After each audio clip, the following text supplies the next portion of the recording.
They say your life flashes before your eyes before you die. Well, mine didn't. At least not literally. But maybe suicide doesn't count? All I remember going through my head as I stood on the parapet of the bridge and gazed down into the inky black waters beneath was a deep sense of resignation. I'd been over and over everything in my head thousands of times already. All that was left was just that one single step. Just put one foot in front of the other, like I'd been doing my entire life. The cool night air felt fresh and cool against my face, like the farewell kiss of a long-lost love. I closed my eyes and raised a foot into the empty air in front of me. And that's when I hesitated. Hesitated just long enough for my life to take a very different turn. A dry, sardonic laugh echoed through the night, a kind of world-weary chuckle that suffocated the seriousness of my intent in an instant. I opened my eyes and turned around. A figure was idling towards me out of the darkness. All right. His tone was breezy and light. I did my best to ignore him, but he walked up and sat himself down on the wall beside me, facing into the bridge. He took out a small pouch and began rolling himself a cigarette. Halfway through the process, he looked up at me sideways, his eyes glinting in the orange streetlights. So, how's things? I stared down at him. Just peachy, thanks. He laughed again. Yeah, looks like it. His nimble fingers produced a toothpick-thin cigarette, which he licked and lit with the dexterity of a stage magician. He took a long, deep drag, then exhaled a thick plume of smoke out into the night. The silence stretched out between us like thick toffee. Eventually, I just couldn't stand it any longer. Look, I don't want to talk about it, and you can't do anything to help me, so you might as well leave and let me get on with it. Fair enough. I'm not exactly a good listener anyway. Right. Good. He took another drag, letting the smoke hang for a moment in the empty air. But how about you do something for me first? Now it was my turn to give a little laugh. For you? Like what? Oh, it's pretty simple, really. You just give me a year of your life. A year of my life? Is there an echo out here? You're crazy. Says the guy about to take the shortest swim of his life. What have you got to lose? You've been master of your own life so far, and where has that led you? To this one-off high-dive performance for an audience of one. He grinned, his eyes twinkling from beneath his shaggy, unkempt hair. You don't want it anymore, so give it to me for just 1 year. Is this some kind of sex slave thing or something? A deep chuckle reverberated across the bridge. No, nothing like that. You placed your life in my keeping for 12 months. After that, we part company, and you can do whatever you want. Your life is your own again, and if you want to come back here, well, that's entirely up to you. He threw his cigarette over his shoulder, and I watched it spiral down to the rushing water below. Just 1 year. No time at all, considering you've a long time dead. I still think you're insane. Why should I trust you? He grinned. You, my friend, are a good judge of character. He reached into his pocket and pulled something out, holding it out to me in his closed fist. Call this your insurance policy. I sat down beside him on the wall of the bridge, legs dangling over the river beneath, and put my outstretched palm under his fist. He opened his hand, and something small but reassuringly heavy dropped into mine.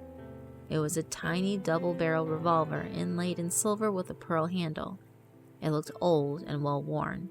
It's a Derringer. I'm told it's an antique. I turned it over in my hand. Careful, it's loaded. Try it. I pointed it down into the water and pulled the trigger.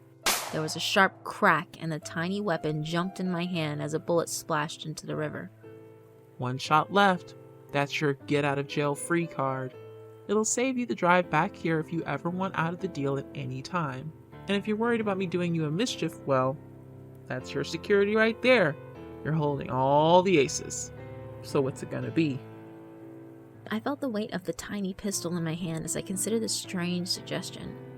A brand new life for a year, free from everything that had driven me here in the first place. It could be like being born again. I'd already walked out on my old life, why not start anew? And it was true, I'd fucked up royally on my own terms, so why not live my life on someone else's for a while? I turned to the wild-eyed stranger and raised the barrels of the miniature gun squarely to his forehead. He was right. I did have nothing to lose. A wide grin broke across his face, and a twinkle of something like anticipation danced in his eyes. "I think we have a deal," I said, pocketing the revolver and striding away from the bridge. There's an old Chinese curse I've always liked. It just says, "May you live in interesting times." Well, my life certainly got more interesting from that night on.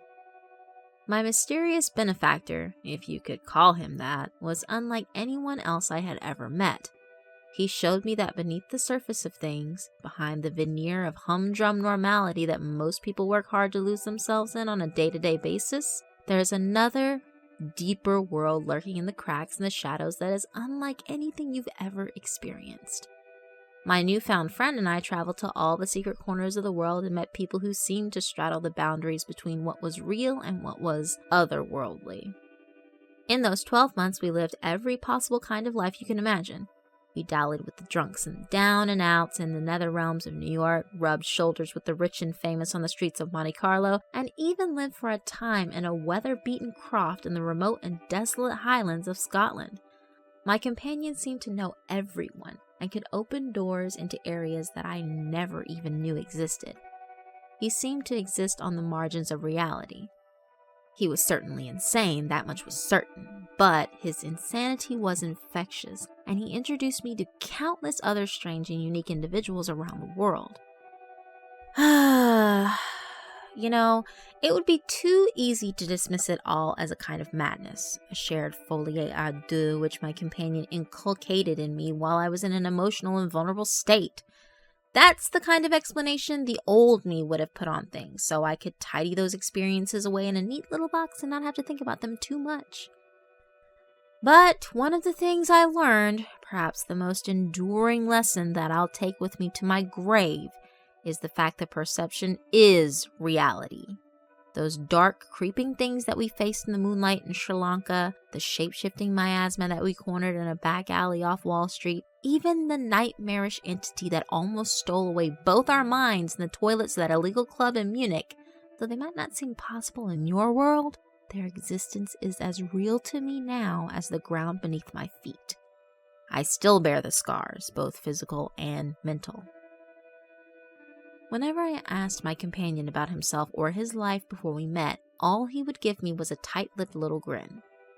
"I'm just another pilgrim," He'd say. "A fellow traveler, just like you." Eventually, I stopped asking.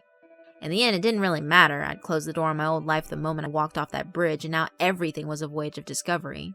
There didn't seem any point in looking backwards, not when every day held such challenging and testing new experiences for me.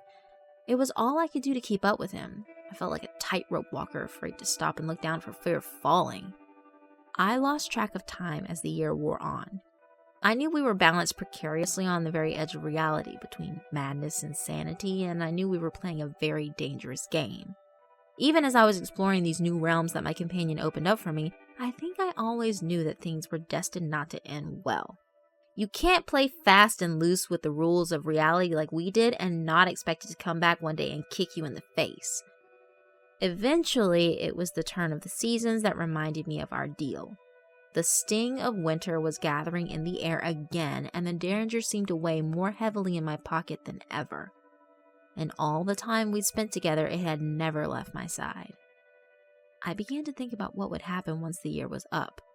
Would we just go our separate ways? Would I be left to fend for myself again, knowing what I knew and having seen what I'd seen? There was no returning to my old life, that was for sure. Those days already felt like the memory of some half-remembered dream. I was suddenly very aware of time passing. My companion seemed to grow more and more distant as the days rolled on. Did he have a plan for when the year was over? Was he hatching another mad scheme with me at the center of it? Or maybe it was just me.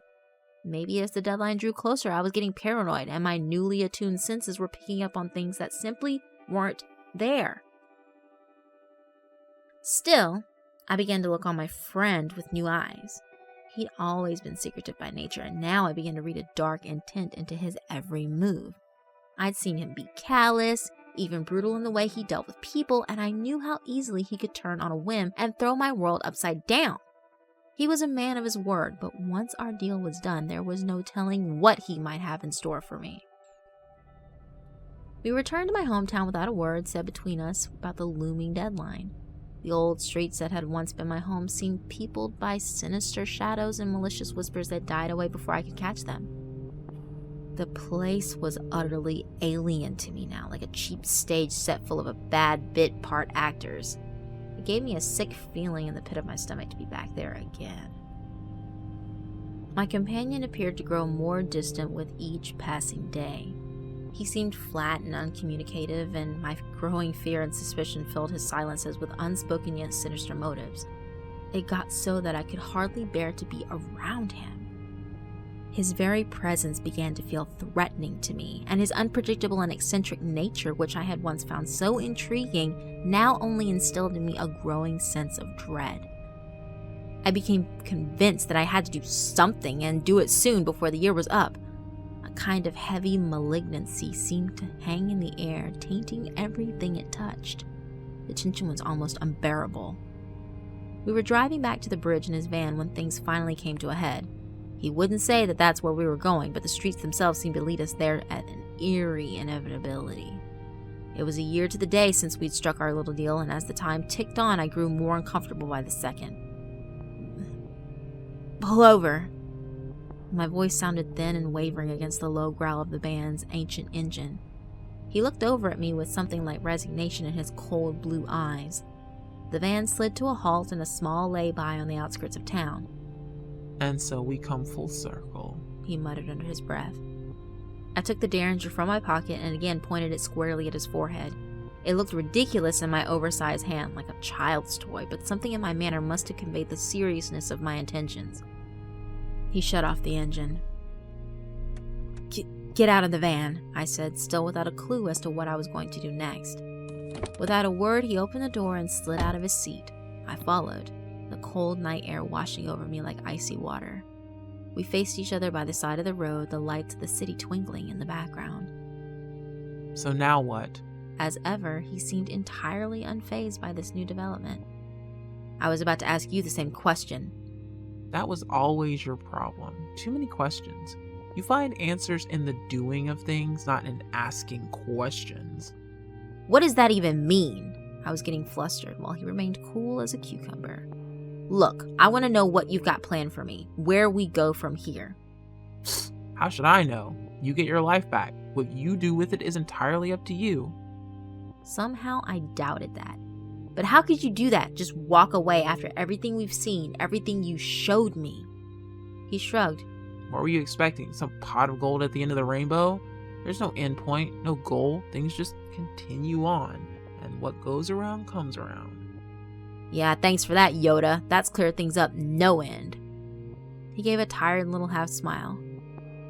I think deep down we both already know how this is going to pan out. Let me force your hand.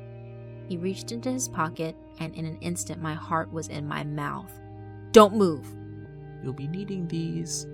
He threw something towards me. I caught a glint of metal in the fading twilight.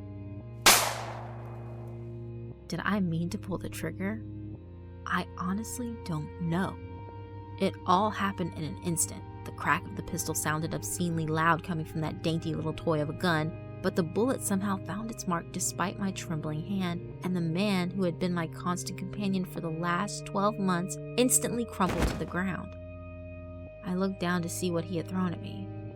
2 bullets for the derringer lay in the dirt by my feet.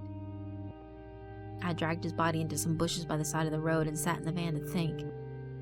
I rolled myself a cigarette to calm my nerves. As the van filled with smoke, I loaded up the gun with the 2 bullets I'd been given. I sat there for a very long time, the loaded gun cradled in my hand. Eventually, I came to a decision. I put the gun back in my pocket, started up the van, and drove out to the bridge, the place where it had all began. Maybe my companion had been right. Things should turn full circle. The events of the last year cycled round and round in my head. There was no way I could go back to living a normal, humdrum life, not after everything I had seen. There was simply no place for me in that world anymore. Everything had lost its luster. When your only choice is no choice, you just do what has to be done. I pulled up at the bridge and got out of the van. Walking towards the parapet, I felt empty and numb, like a machine just going through the motions. Then I stopped dead in my tracks.